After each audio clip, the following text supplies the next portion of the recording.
All right, for today, I need to introduce the project. Now, one of the things I just taught you recently is the TVM solver, and it is very cool. But the person who set up this project, I don't think they taught their kids the TVM solver. Okay, so one of the questions, I even got a question from one of the other students of another teacher in the hallway, like I taught them last semester. And they came back and they're like, I'm using the TVM solver and this isn't working. Well, it's because they set up the project in the way that you wouldn't use the TVM solver, okay? So let's focus on this kind. U0 equals UN minus 1. You remember this way? Now, let me explain. It's not like the TVM solver doesn't work. It totally works.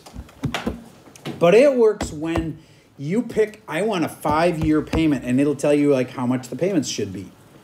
But if you want to not pick how long you want to have payments for, if instead you want to say, I want my payments to be $861, well, then this way is better.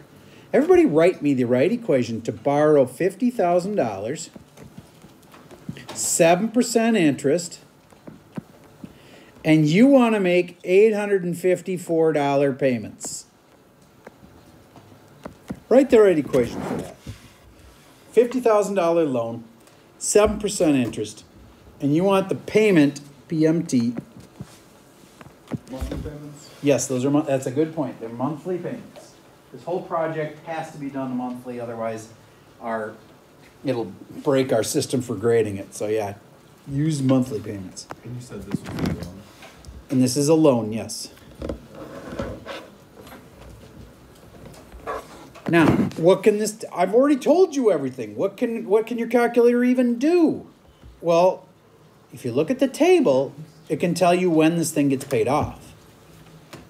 So you're going to probably have to go fairly long ways down. It's not going to be like U sub 3. 3 months later, it's not paid off, right? So once you got this in the calculator right, it was U sub 0 is 50,000. 1 plus 0.07 divided by 12 minus 854.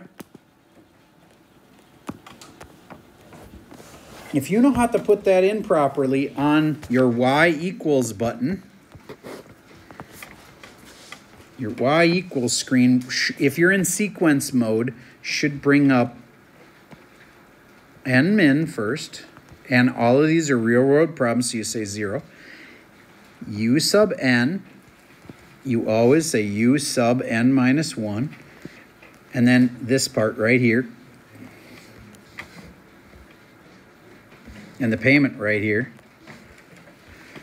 And then the last thing on the calculator should be UN min. If you know what n min means, it's 0. They're really asking you for U sub 0. You haven't told them how much the loan is yet, and this is where you tell them. Okay, cool. You got that in? Now go to the table, and you'll have to arrow down a million times, or you can use your table settings button, which is right above the window button, and jump to, like, because let's say your friend tells you, yeah, it takes about 60 payments or whatever. Then you'll know to go and have your table start at like number 60. Yes? It's paid off at 72 months. All right, so everybody now knows that they can go to 72. So get that on your screen in your calculator, U sub 72. And I also want you to write U sub 71 then, because we'll need both of those numbers. To make sure you've actually got the right spot, you need to make sure that you have a positive amount and then a negative, and it just turned negative. Smolkowski, what is U sub 71? And arrow onto the number so you can make sure your decimal is right. $711.68. Can you guys verify she's right? $711.68. Okay, good. And then on U sub 72, and again, arrow onto this number so you can see the decimal properly. Negative, Smolkowski. $138.17. All right. Now, they're going to ask you difficult questions about this, like, How much did you pay? Well, you tell me. Did you pay 71 payments or 72 payments? 72 payments. 72 payments. Of how much? $854. And what the heck is that? What's this negative thing? How much you owe? You overpaid. They have to pay you back. So you subtract that off. And then it's going to be more than 50,000. And kids are like, why is it not coming out to 50,000? Why isn't it coming out to 50,000? Because of interest. So you subtract the 50,000 and then you'll know the interest. Okay, good. Now, let me explain the big picture of what this project is about. The project is going to make you take a loan out for a car. You get to pick the car. You find this car and you take a screenshot of it. The only one exception to that is I've been talking about this Tesla Model 2, which is their next gen car. That's going to be about $18,000 after rebates from the government, EV rebates. If you want to use the $18,000 Tesla, because I've talked about it so much, and I think it will be an amazing deal that a lot of you guys will consider a few years from now. It doesn't exist right now, so there's no way to take a picture of it. But I know you can use trust that number. It's 18,000. Otherwise, let's say you buy there was a kid who's buying a Lamborghini in one of the other hours. Just take a picture of it online so that I can know your number isn't just made up. Okay, so take a screenshot of that. Also, another thing that happens is people will say, I'm a nurse and I make $200,000. There aren't nurses that make $200,000 unless you can prove it. And it has to not be like the highest paid nurse in the land. I will accept average salary. So if you decide I'm going to be a nurse, you type average salary of a nurse. And then you use that number. And you take a screenshot of it to prove this is where I got it from. Because you don't know for sure what your job is going to be, but you can't just make up a number for how much you make. You're going to Google that, and I'm accepting average salaries. It's a starting job, but see, then if I say starting, it's so hard to know what the starting salary is for the job because that could be all over the place. But the average salary of a nurse, that's not hard to look up. So we'll just use average salaries, okay? All right. So the big picture is you either take a loan out, or what other option do you have in the real world? You pay cash. We're not going to assume that you are sitting there with tons of money in the bank. We're just going to assume if you do the cash route, which you have to, we make you compare the two. Because you will have that choice in the real world.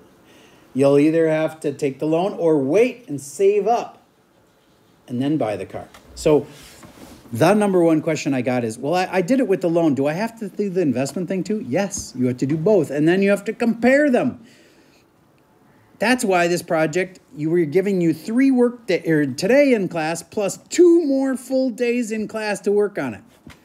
Because you have to do both scenarios and then compare them and then go, gee, I think the loan is better in some cases in the real world because you might have to wait like 5 years to get your car. And I think in other scenarios where I make a lot of money, maybe it'd be smarter to just wait like 8 months of saving this from this really big income, and then I don't have to pay interest and I can just buy it in cash. So there's times when loans are better, there's times when saving is better. And so you have to do both scenarios. All right, now let's actually open up the project. Everybody find it. It's in today's folder, and it looks like this. And I'm going to start it with you.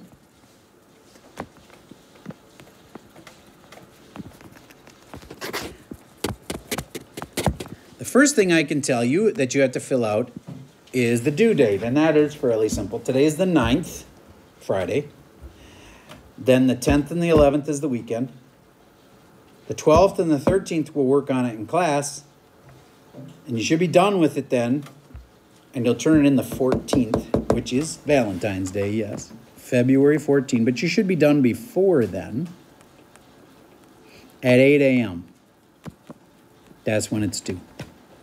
So you have a couple days to work on this. So obviously your name and hour go here and here. Go ahead and put those in there right now. Notice right away, we'll be comparing the cost of purchasing a car 2 different ways. So no, you can't just pick one of them. You have to do it both ways. Setting the scene. Congratulations, you just graduated from college, got your first job, and you have no money. Notice, you don't start your saving thing with like a bunch of money. You start with U sub 0 is 0. You don't have anything. You got a job as a, we wanted you to be able to pick your job. If we wanted to make our life simple, we'd say, you're all going to be like an engineer and you all make $75,000 to start. We didn't want that. We wanted you to pick. So you pick your job. And like I said, I'm fine with doing the average salary because it's too many arguments about what the starting salary for a job is. It depends where it is, which company, which state, all these things. So if you just go average, those are easy to find on the internet. But let's do one for this right this second. Let's say that this is a $60,000 annual salary. Everybody please write that there. You can erase it in a minute to do yours. But let's say it was 60. I want to walk you through this monthly salary and then this other 15% thing. Okay, so first of all, 60,000, what is monthly salary? What does that mean? 60,000 Divided by 12. What is 60,000 divided by 12? 5,000, very good. Now some kids say, so my payments for my car are going to be $5,000. You have cost of living. Yes, you can't spend all your money on a car. You have to eat. You want to go to a movie or something. Like, you can't spend all of that. How much can you spend? 15% of that. Would everybody please take your calculator and figure out 15% of that?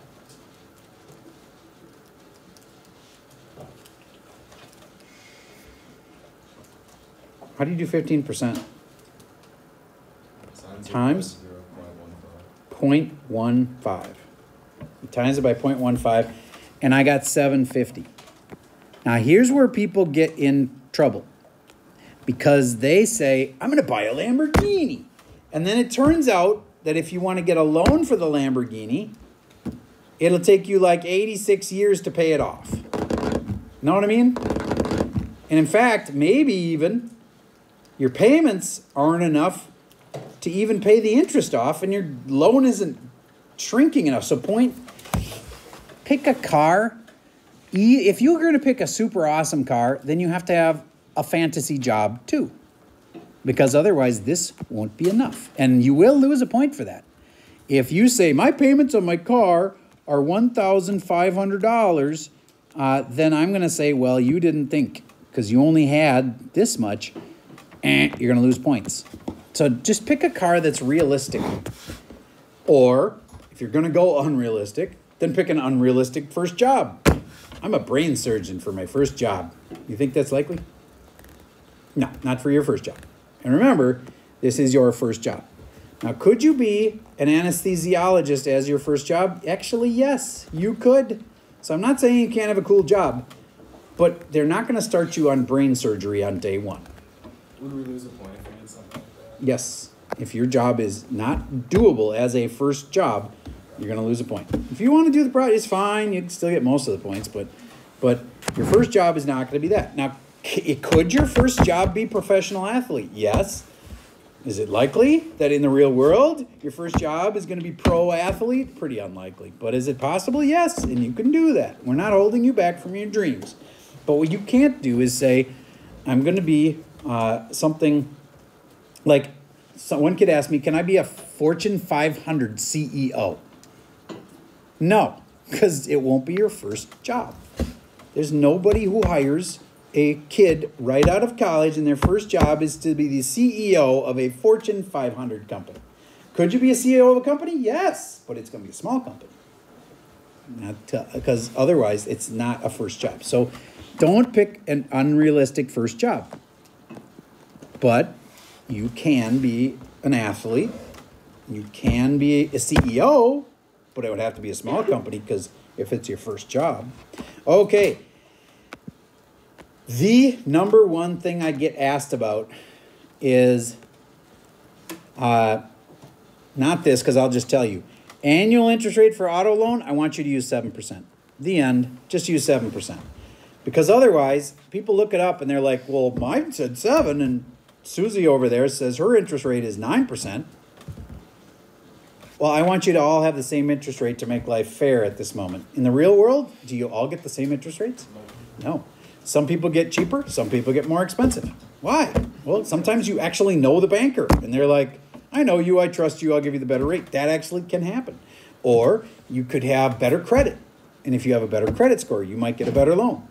Or you could have a really good job with a healthy income and then they go, ooh, they've got a lot of money to pay us back. We'll give them a better interest rate. If you're a like self-employed person, sometimes you get worse interest rates because they know that your income can be variable. Like you can have a good month and then a really bad month and then you're not as likely to pay on time. And so sometimes for self-employed people, you get a crappier interest rate. We're just going to make this 7. All right. How long will it take to pay off the loan? That depends on you. If you use the TVM solver, that's where this will get complicated. So don't. Just keep it simple. Pay your max amount. For me, that was $750. Pay your max amount on the payment and then just look it up. You know, like you've gotten to the end and it's U sub 71 and U sub 72 and this one's like $23.10 and this one's negative 598 or whatever. Look for that. That tells you how long it took to pay off the loan. And by the way, if it was this scenario, was it 71 or 72? 72 what's? Months. 72 months. And what I wrote here would indicate we needed to make 72 payments. And then how much did you pay for the car? 72 times the number of payment, whatever your payment was. In my case, $750. Minus that, yes. Minus what they owe you back. Okay, there's the big overview of the project. Now, it all depends on you. You're going to go look up what you want to be for a job. If you want to keep it simple, be a nurse. Average salary of a nurse, $60,000. Go stick that in, buy a used car, because used cars are always cheaper. And then you won't lose that point for like spending more than you can afford. All right, and then the more complicated part is the investment part. It's really not that complicated, but please go to option B right now. If you were me, you would have $750. Remember that monthly thing? You could use $750, but you start at 0.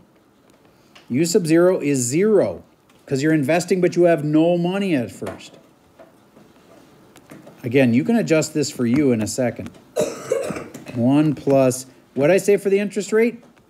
7%. But not now, because this is investing. Investing, you get a different amount than what you pay in interest. You earn, I'm going to say everybody should use 8%. Because again, you guys could have wildly different, some kids think they're going to get 20% on investing. Some years you will. If you get lucky, you get 20%. But other years, you're going to lose like 10. On average, 8. That is a pretty close to the actual right number for the last like 50 years. On average, you get about 8%. But look, we are contributing the same 15%. That's that 750 number. For me, it was 750. I don't know what it'll be for you. But you're taking the max you can, and you're sticking it in the bank, and you're earning 8%. Do you get that eventually you'll have enough saved up to buy the car? So you go look on your U sub, you know, maybe it'll be less months. Maybe it'll be like U sub 50, and you finally got the car paid off, and they owe you like $12 back or whatever. Then U49 would show you how much. U sub 49 would be the positive number where it was like 756 or whatever. So if it just turned negative, then that was your month, and then that's how long it took to save up. But wait, that's when you have a loan. When you're investing, the way you know you're done is that you have finally got enough to buy the car. So let's say this was $17,500 and here it finally hit $18,215 or whatever. If you're investing, you're hoping your money climbs to enough to buy the car. And then you'll know, oh, I had 50 payments of whatever it was, and I finally got enough to buy my $18,000 car. All right. Now, I understand. This is complicated, but that's why you have the rest of today and all day Monday and all day Tuesday. I'm expecting lots of individual questions on this, and I encourage you to do that, but don't think like this needs to take 3 days. If you really focused on this thing, you could finish it in class today. I am not kidding. Not many kids will, but it could be done. All right? Maybe a realistic one would be you get halfway through it today and you finish it in class on Monday and you can just chill on Tuesday while everybody else finishes up. It shouldn't take you this long. We have basically an extra safety day built in. The most it should take, without even working on it at home, would be today and then Monday in class. You should be done. Well, we still have It's an excellent question. There is no cumulative for this unit, which means that since this is a project which counts as a test, this can be individually retaken, and so can the last test. The test we just completed. If you want to retake that one, you can retake that as an individual test because there isn't going to be a cumulative. Okay? So anybody that wants to can retake last test we had on loans and investments, and then this unit is ending with a test, which is also a test, and therefore it can be retaken. But if you retake it, you have to start from ground zero with a different job and a different car and totally do it over again. You can't just like change one number in your project and resubmit it. It has to be a whole new project because that's what a real test is start from the beginning and do the test over. Okay, that should answer a lot of the basic questions, and that's all I have for you for today. I'll give you a little bit more advice as we go through. Like each day, I'll remind you of common mistakes people make, but that's all I got for today.